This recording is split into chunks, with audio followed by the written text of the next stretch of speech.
வேதத்தை ஆகமங்களின் வழியாக நற்செய்திப்பணி சிந்தனைகளோடு கூட நம்முடைய வாழ்வின் அன்றாட தேவைகளை ஆண்டவரின் அருள் பெற சிந்தித்து கொண்டிருந்தோம். இன்றிலிருந்து இப்போது சரித்திர புத்தகத்துக்காக நம்முடைய கவனங்களை ஏற்கிறோம். நற்செய்தி பணி வாயிலாக நாம் கடவுளின் ஆசியை பெற்றவர்களாய், ஆசீர்வாதத்துக்காக அமைக்கப்பட்டவர்களாய், ஆசி தருவதற்கு நம்மை ஆண்டவர் நினைத்தருளி இருக்கிறார், கிருபை தந்திருக்கிறார். இதைத்தான் இந்த ஆகமங்களின் போதனைகள் சொன்னது.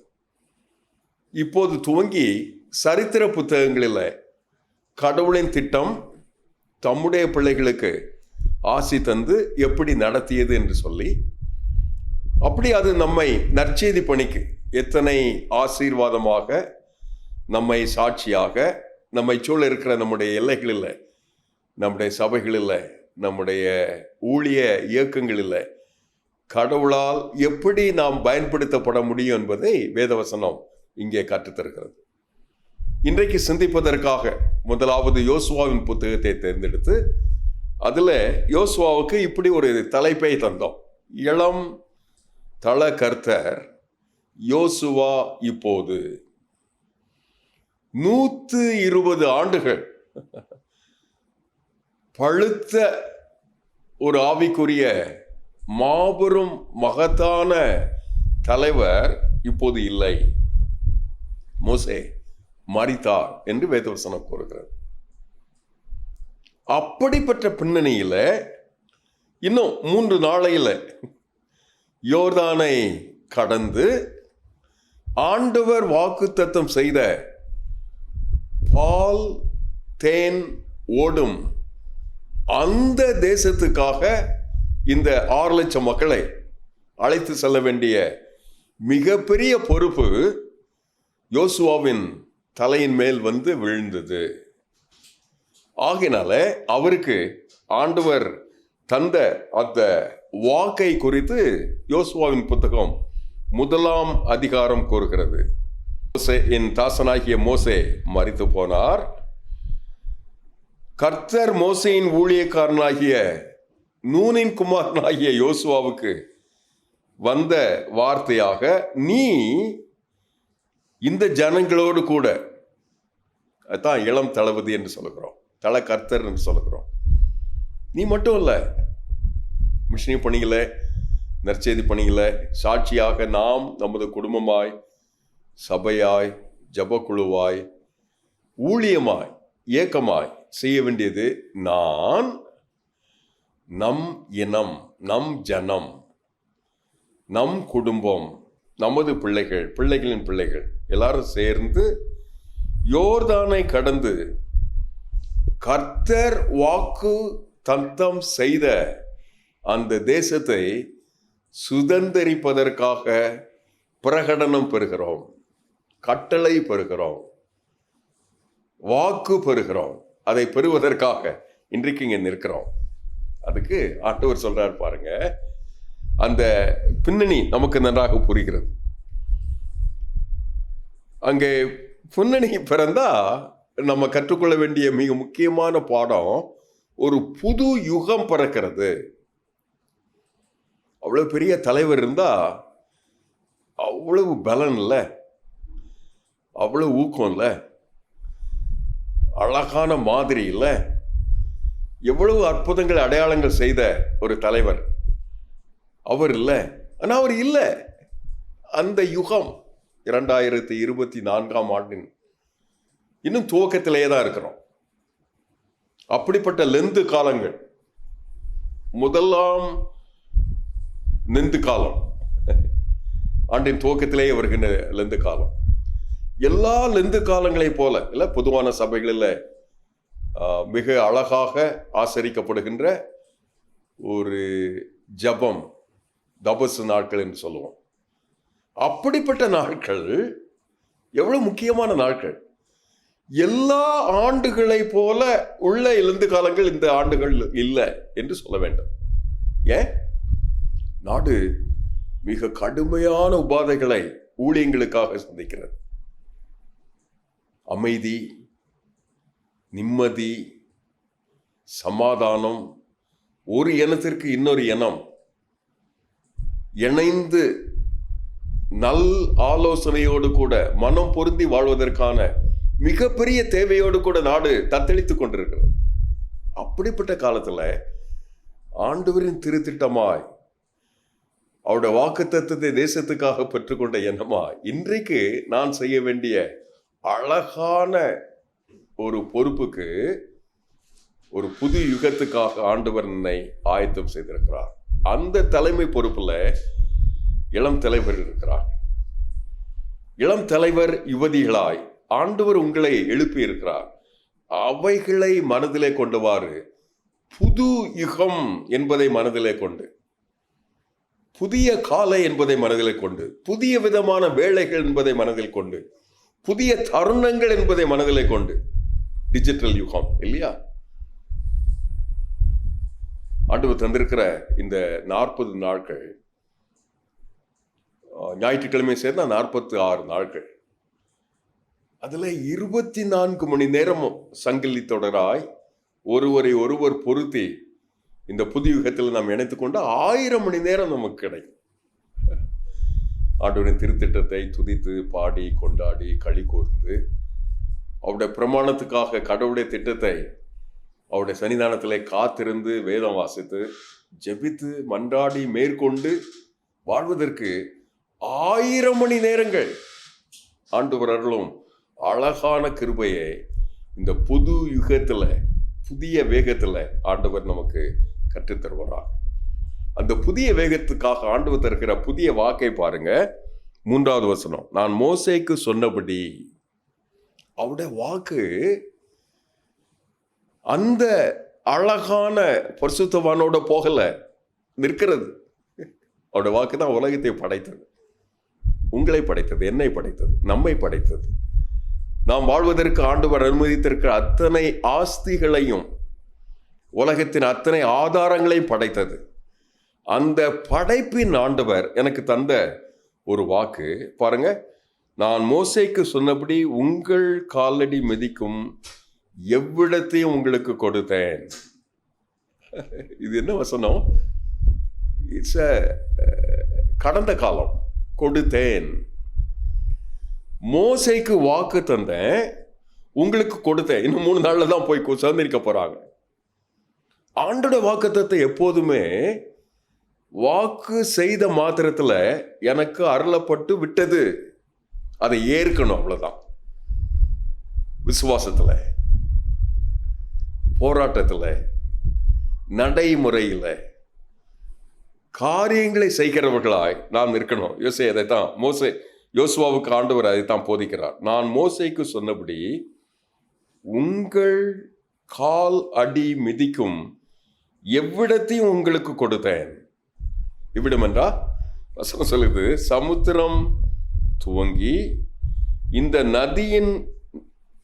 நதி மட்டும், ஏத்திரியின் தேசம் அனைத்தும், சூரியன் அஸ்தமிக்கும் திசையான பெரிய சமுத்திரம் வரைக்கும் அந்த இருக்கிற எல்லா எல்லையும். எத்தனை அழகான ஒரு வாக்கை பாருங்க. நீ உயிரோடுக்கு நாளெல்லாம் ஒருவனும் உனக்கு எதிராக நிற்க முடியாது. எதிர்ப்பு இருக்கும், பாடுகள் இருக்கும், கண்ணீர் இருக்கும், கவலை இருக்கும், கஷ்டங்கள் இருக்கும். ஆனா எதிராளி ஜெயிக்க மாட்டான். உன்னை எதிர்க்கிறவன் ஒன்றுமில்லாம போவான், 7 வழியாய் ஓடி போவான் என்று வேதவசனம் கூறுகிறது இல்லையா? புது யுகம், இப்போது புதிய வாக்கு. புதிய வாக்குடைய அடுத்த பகுதியை பாருங்க, 9வது வசனம். நீ போகும் இடமெல்லாம் உன் தேவனாகிய கர்த்தர் உன்னோடே இருக்கிறார். நீ போகும் இடமெல்லாம், காலடிக்கும் தேசமெல்லாம் கர்த்தருக்கு சொந்தமாகும் என்று பாடுவோம். இந்த வேதத்தின் வசனத்தில் தான் அந்த பாடல் உருவாக்கப்பட்டிருக்கு. கர்த்தர் தம்முடைய திட்டத்திற்காக நம்மை தெரிந்தெடுத்து உலகெங்கும் அனுப்புகிறார். இந்தியாவின் எல்லா தெருக்களுக்கும் அனுப்புகிறார். 7 லட்சம் கிராமங்களுக்கு அனுப்புகிறார். 5000 பட்டணங்களுக்கு அனுப்புகிறார். 12,000 பெரு நகரங்களுக்கு அனுப்புகிறார். 400 பட்டணங்களுக்கு கடவுள் நம்மை அனுப்பி இருக்கிறார். அனுப்பி இருக்கும்போது சொல்றாரு, நீங்கள் காலடி மிதிக்கிற அத்தனை எல்லையும் எனக்கு சொந்தமாகும். அத நான் உங்களுக்கு தருகிறேன். நீ போகும் இடமெல்லாம் உன் தேவனாகிய கர்த்தர் உன்னோடே கூட இருக்கிறார். இயேசு நம்மோடு, கர்த்தர் நம்மோடு, அவருடைய கிருபை நம்மோடு, அவருடைய ரத்தம் நம்மோடு, அவருடைய வாக்கு நம்மோடு, மோசேயோடு சொன்ன அந்த வாக்குறுதி நம்மோடு. அந்த கர்த்தர் தான் நமக்கு முன்பாக செல்கிறவராக இருக்கிறார். சொன்ன மாத்திரத்தில் இஸ்ரவேல் சந்ததி என்ன சொல்றாங்க பார்த்தீங்களா? 16வது வசனம், அப்போது அவர்கள் யோசுவாவுக்கு பிரயோஜனமாக, நீர் எங்களுக்கு கட்டளையிடுகிறதை எல்லாம் செய்வோம், எங்களை அனுப்பும் இடமெல்லாம் போவோம், ஜெபிப்போம், போவோம், அனுப்புவோம். ஜெபிப்போம், போவோம், அனுப்புவோம், செயலாற்றுவோம். கடவுளின் கிருபைய யோசுவா என்கிற தலக்கர்த்தரே, மோசேக்கு பின்பு இளைஞராக நீர் பொறுப்படுத்தீர்களே, உங்களுடைய ஸ்தல தலைவர்களை கொண்டு, உங்கள் உள்ளூர் திருச்சபையின் தலைவர்களை கொண்டு, உங்கள் எல்லையில் ஆண்டவர் இந்த கிருபையை நிறைவேற்றுகின்ற உத்தமமான உம்முடைய பிள்ளைகளை கொண்டு நாங்கள் செய்து நிறைவேற்றியதை நீர் கட்டளையாக தந்ததை அப்படியே ஏற்போம், செயலாற்றுவோம், போவோம், அனுப்பப்படுவோம், அனுப்புவோம். புது யுகம், புது வாக்கு, புது பிரயாணம். அந்த புது பிரயாணத்தில் ஆண்டவர் சொன்ன முக்கியமான அந்த புத்திமதி பாருங்க, என்ன சொல்றாரு? பலன் கொண்டு திடமனதாயிரு. ஒரே ஒரு காரியம் 9ஆம் வசனத்தில். அதே காரியத்தை தான் அந்த அதிகாரத்தின் கடைசி வசனம் கூறுகிறது. பலன் கொண்டு திடமனதாயிரு. முரட்டாட்டம் பண்ணாத. அப்படி சொல்றவங்க சங்கரிக்கப்பட வேண்டும். இதற்கு குதர்க்கமாக, எதிர்ப்பாக, இதனுடைய திட்டத்தில் தேவையில்லாம தலையிருக்கிறவர்கள் அந்த பகுதியில இருக்க வேண்டியதில்லை. அவர்களை நிர்மூலம் செய்யணும். வசனம் சொல்லிட்டு ஆண்டோட வசனம் சொல்றது, மோசேயோடு இருந்தது போல யோசுவாவோடு இருப்பேன், உன்னோடு இருப்பேன். இயேசு நம்மோடு இல்ல, காட் வித் அஸ், இம்மானுவேல் என்று வேதம் அவருக்கு பெயர் கொடுக்கிறது. அந்த ஆண்டவர் நம்மோடு இருக்கிறார். பாருங்க, இந்த பலன் கொண்டு திடமனதாயிரு என்கிற அந்த வார்த்தை மோசேக்கு எப்போ வருகிறது? முதலாவது மோசே சொல்லுகிறார். இப்போ கர்த்தரே வந்து சொல்லுகிறார். இப்ப கடவுளுடைய வார்த்தை நமக்கு மோசேக்கு சொன்னது போல, யோசுவாவுக்கு சொன்னது போல, நமக்கு நம்முடைய தருணத்தில், நம்முடைய திட்டத்தில், நம்முடைய பின்னணியில், நம்முடைய தேவையில் நமக்கு சொல்லப்பட்டிருக்கிறது.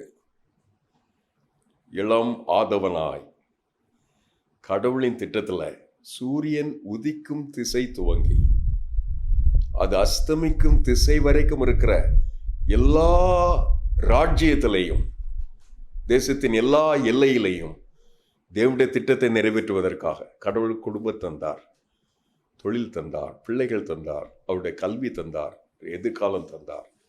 இவைகளை நடத்தி செல்வதற்கு, அவருடைய கட்டளையின்படி வாழ்வதற்கு கடவுள் யோசுவாவை தயார்படுத்தினார். நம்மை இன்றைக்கு தயார்படுத்துவாராக. செய்ய வேண்டியது ஒண்ணுதான், பலன் கொள்ளுங்கள், திடன் கொள்ளுங்கள். இன்றைக்கு மனிதர்களுக்கு அவருடைய பலத்துக்கு, திடனுக்கு எதிராக வைக்கப்பட்டிருக்கிறது இலக்கரிப்பு, டிஸ்கரேஜ்மெண்ட்னு சொல்லுவாங்க. அவங்களை எப்படியாயினும் அவருடைய எல்லைக்கு, அவருடைய உணர்வுக்கு, அவருடைய காரியங்களுக்கு முஸ்தீபாக அவர்கள் செய்கிற அந்த தீவிரத்திற்கு ஒரு தடை செய்யணும். அதற்கு எதிராக ஏதாவது ஒன்று பண்ணணும். இதுதான் பேய், பிசாசு நம்முடைய குடும்பத்திற்கு, நம்முடைய உறவுகளுக்கு, நம்முடைய ஊழியத்துக்கு வைத்திருக்கிற மிகப்பெரிய வலை, கண்ணி.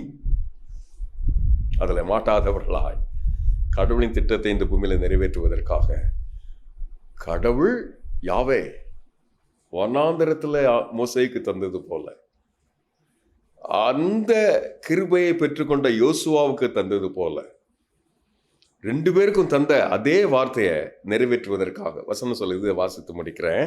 என் தாசனாகிய மோசே உனக்கு கற்பித்த எல்லா நியாயப்பிரமாணங்கள் வாசித்தாங்களே, வனாந்தரத்தில் கூடார வாசல்ல நின்று வாசித்தாங்களே, இந்த யோர்தானுக்கு நதிக்கு அப்புறத்தில் கடைசியாக சொல்லி பிரியாவிடை சொல்லி அவர் பேருரை நிகழ்த்தி அவர் கிளம்பினாரே, அவர் சொன்ன அந்த வார்த்தையை பாருங்க. நியாயப்பிரமாணத்தின்படி எல்லாம் செய்ய கவனமாயிருக்க மாத்திரம் நீ மிகவும் பலன் கொண்டு திடமனதாயிரு, நீ போகும் இடமெல்லாம் புத்திமானாய், கடவுளின் கிருபையை பெற்றுக்கொண்ட கல்விமானாய் நடந்து கொள்ளும்படி அதை விட்டு வலது புறம் இடதுபுறம் விலகாதிருப்பாயாக. இந்த நியாயப்பிரமாணத்தின் புத்தகம் உன் வாயை விட்டு பிரியாதிருப்பதாக. இதில் எழுதியிருக்கிறவைகளெல்லாம் செய்யும்படி கவனமாயிருப்பாயாக. இரவும் பகலும் அதை தியானித்து கொண்டிருப்பாயாக. அப்போது நீ உன் வழியை வாய்க்க பண்ணுவாய், அப்போது நீ புத்திமானாயிருப்பாய். எத்தனை அழகு கிருபை! இந்தியா மிஷனரி சங்கமாய் கடவுளின் திட்டத்தை இந்தியாவில் சினர்ஜி என்கிற ஒரு நற்செய்தி பணி மன்றமாய் கூட்டு பணியை, ஒருங்கிணைந்த பணியினை செய்து நிறைவேற்றுவதற்காக கடவுளை ஆசீர்வதிக்கணும்னு ஜெபிக்கிறோம். அந்த கிருபையை உங்கள் தனிப்பட்ட விதத்தில் ஆண்டுடைய நடத்துதலை பெறுவதற்காக வேதத்திலே வேறு ஒன்றியவர்களாய், கடவுளின் கிருபையை நிறைவாக பெற்றவர்களாய், புத்திமானாய், கவனமாய், வலது இடதுபுறம் சாயாதவர்களாய், பிரமாணத்தில் கருத்தூன்றி நின்று வாழ்வு பெற்ற, நிறைவு பெற்ற, ஆசி பெற்ற குடும்பமாய், தனிநபராய் கடவுள் நம்மை இந்த பணிக்கென்று, நம்முடைய சபைக்கென்று, நம்முடைய தலைமுறைக்கென்று, நம்முடைய திரு திட்டத்திற்கென்று, தேவனுடைய திட்டத்திற்கென்று ஆசீர்வதிப்பாரா. ஆமென். ஜெபிக்கலாமா? அப்படிப்பட்ட ஒப்பு கொடுத்தலோடு இந்த தருணத்தில் எங்களோடு கூட இந்த தொலைக்காட்சியில் இணைந்து ஜெபிக்கணும்னா ஒரு நிமிடம் எடுத்து ஜெபிக்கணும்னு விரும்புகிறேன். உங்களுடைய தனிப்பட்ட தேவை எதுவாக இருந்தாலும் சொல்லுங்க. ஆண்டவர் உங்களை பார்க்கிறார். மோசேக்கு வாக்கு பண்ணிய அந்த வாக்கு யோசுவாவுக்கு வாக்கு பண்ணிய அதே வாக்கு தேவ வாக்காய் இன்றைக்கு நமக்கு தரப்பட்டிருக்கு. பலன் கொண்டு திடமனதாயிரு. உன்னை ஆண்டவர் அவருடைய அருள் திட்டத்திற்காக படைத்தார். அந்த திட்டம் நிறைவேறுவதற்காக கங்கணம் கட்டி காப்பார், சூழ்ந்து கொள்வார், வணைந்து கொள்வார், நடத்துவார். தாய் தன் பிள்ளையை தேற்றுவது போல தேற்றுவார். ஒப்பு கொடுக்கலாமா? ஒப்பு கொடுத்து ஜெபிப்போம். பரம தகப்பனே, இந்த ஒப்பு கொடுத்துல என்னோடு கூட இணைந்திருக்கிற என் சகோதரி சகோதரர், தாய் தந்தை, அன்பு பிள்ளை, சிறுவர் சிறுமியர் பரீட்சைக்காக, தேவைக்காக, நாளை என்ன நடக்கும், இன்று என்ன நடக்கும், இன்று இரவு என்ன நடக்கும் என்று தெரியாம திகைப்பில் இருக்கும்போது தொடுவாப்பா. உங்களுடைய வாக்கு அவர்களை புதுப்பிக்கட்டும் ஆண்டவரே. நீர் எங்களோடு கூட இருந்தா பலன் கொள்வோமே, திடன் கொள்வோமே. அந்த பலனை உங்களுடைய பிள்ளைகளுக்கு நிறைவாக தார், தந்து வழி நடத்தும், திடன் கொள்ள கிருபை தார். அவைகள் நின்று வெளிவந்து தேசத்தை சுதந்திரிப்பதற்காக எங்களை அழைத்தீரே. பாலும் தேனும் ஓடுகின்ற தேசத்துக்காக வாக்கு பண்ணியிருக்கிறீரே. அதை சுதந்திரிக்கிற யோசுவாவோடு கூட செயலாற்றுகிறவர்களாக முழங்கால் படியிட்டு மண்டிட்டு நம்முடைய அருளை நிறைவாக தாரும். இயேசுவின் நாமத்தில் தாழ்மையாய் ஜெபிக்கிறோம் நல்ல பிதாவே. ஆமென்.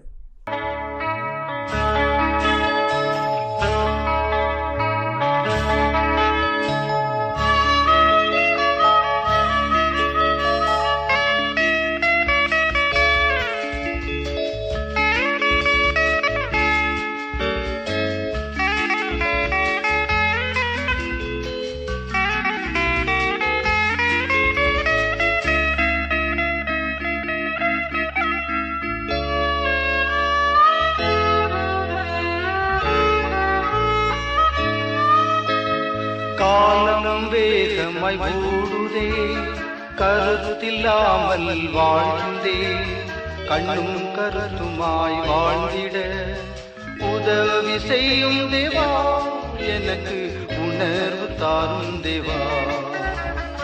உதவி செய்யும் தேவா, எனக்கு உணர்வு தாரும் தேவா. காலம் வேகமாய் ஓடுதே,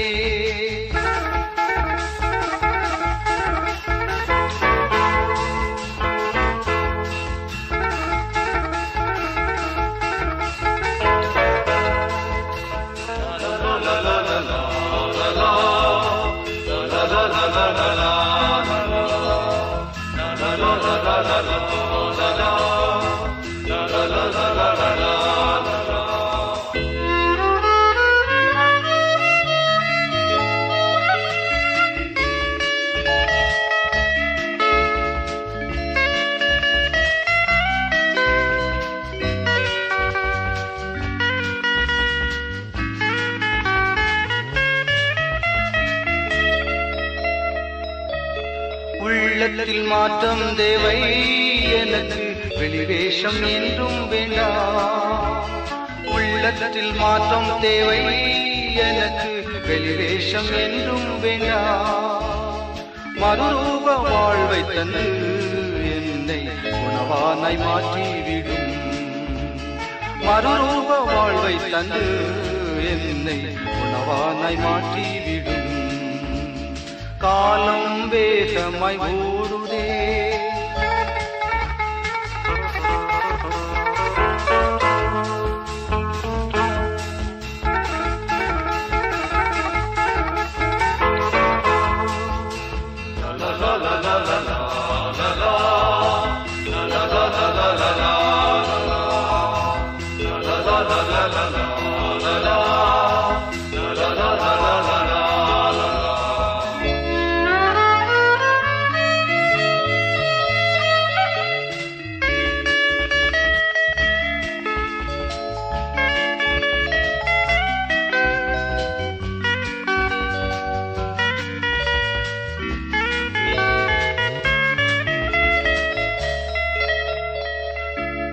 கல்வாரி காட்சி கண்டேன், அந்த காயங்கள் என்னால் என்றே. கல்வாரி காட்சி கண்டேன், அந்த காயங்கள் என்னால் என்றே. அன்பின் ஆழம் கண்டு அந்த அன்புக்கு அடிமை என்றே. அன்பின் ஆழம் கண்டு அந்த அன்புக்கு அடிமை என்றே. காலம் வேகமாய் ஓடுதே,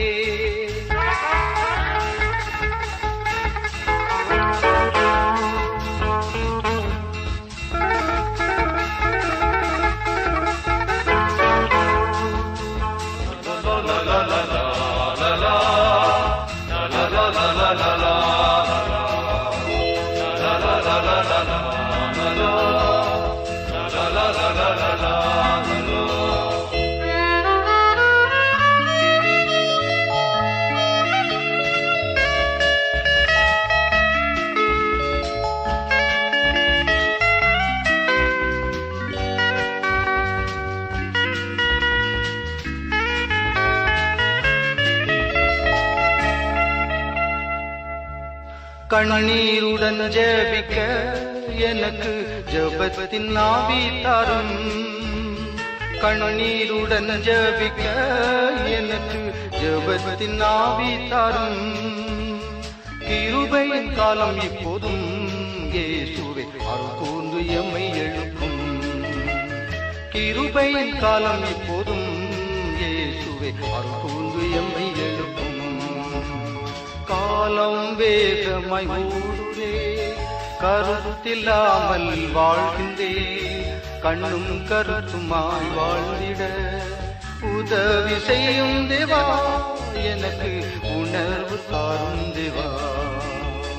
உதவி செய்யும் தேவா, எனக்கு உணர்வு தாரும் தேவா. காலம் வேகமாய் ஓடு